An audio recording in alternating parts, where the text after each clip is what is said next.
Hi guys, आज Wednesday है और टाइम इज अबाउट 2:21।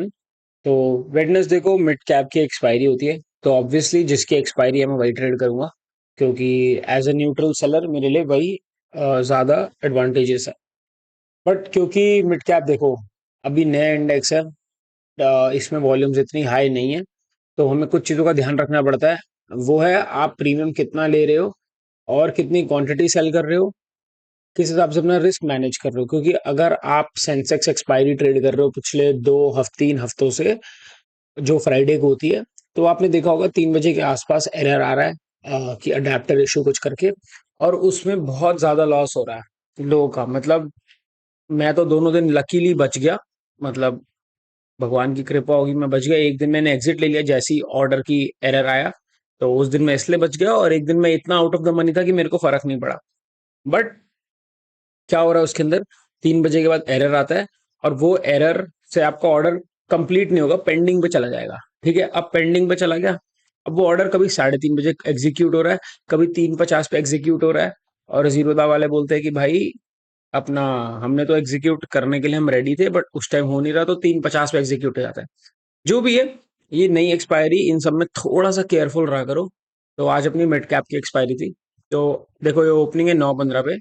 अगर मैं देखो, ओपन का वही लगभग हम 8300 के आसपास ओपनिंग पे मिल रहे थे, लगभग लगभग मोटा मोटी 70 कुछ पॉइंट।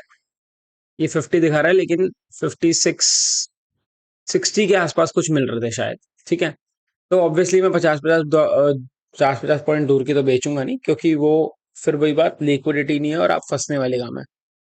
बिल्कुल सेफ पोजीशन बनाई है। ठीक है, ऑर्डर देख लो, टोटल 6 ऑर्डर है। पहले 900 क्वांटिटी सेल करी, 8200 पुट की, 8400 15 मिनट बात करी, क्योंकि मैं फर्स्ट 15 मिनट्स ऑब्जर्व करना चाहता था, और ये 15 मिनट वेट करने में मुझे 1 पॉइंट कुछ फालतू मिल गया।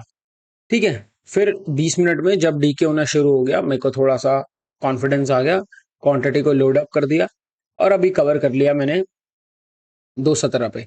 अब देखो, इसमें कुछ लगभग 30 40 पैसे बचे थे ट्रेड में। ठीक है, मैं इसको ओपन रख सकता हूँ, लेकिन ये 30 पैसे का स्टॉप लॉस अगर मैं 50 पैसा लगाऊंगा तो वो चला जाएगा। 1 रुपए लगाऊंगा तो ट्रेड का रिस्क टू रिवॉर्ड खराब हो जाएगा। ठीक है, तो मैंने क्लोज कर दिया। देखो, हर चीज को कभी कभार एक चीज को क्लोज करना भी एक अच्छा डिसीजन होता है।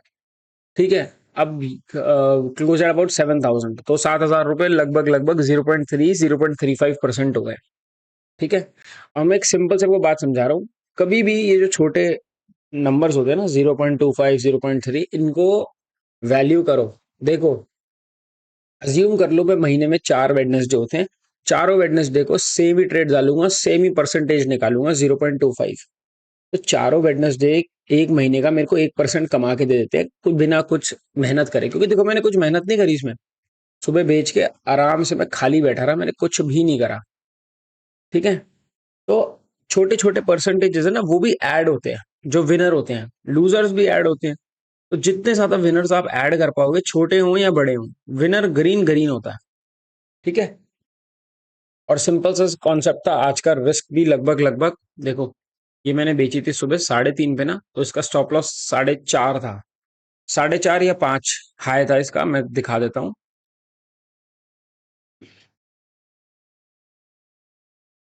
हाँ, इसका स्टॉप लॉस 4.5 था, जो कि हाई के ऊपर था। तो 1 पॉइंट का रिस्क इसमें था, और 1 1.5 पॉइंट का रिस्क इसमें था। तो नेट जो रिस्क था दिन का, वो 2 पॉइंट था। ठीक है, तो 2 पॉइंट कितने हो गए, 3,000 रुपए के आसपास। 3,000 रुपए का रिस्क था टोटल, और बने 7,000। तो रिस्क टू रिवॉर्ड भी देखना पड़ता है कि कैसा बन रहा है, और क्या सही प्राइस मिल रहा है सेल करने के लिए कि नहीं मिल रहा। राइट, तो बंद करते हैं। छोटी सी वीडियो थी एक्सप्लेनेशन के लिए बस, और calling it a day here. Thank you for watching.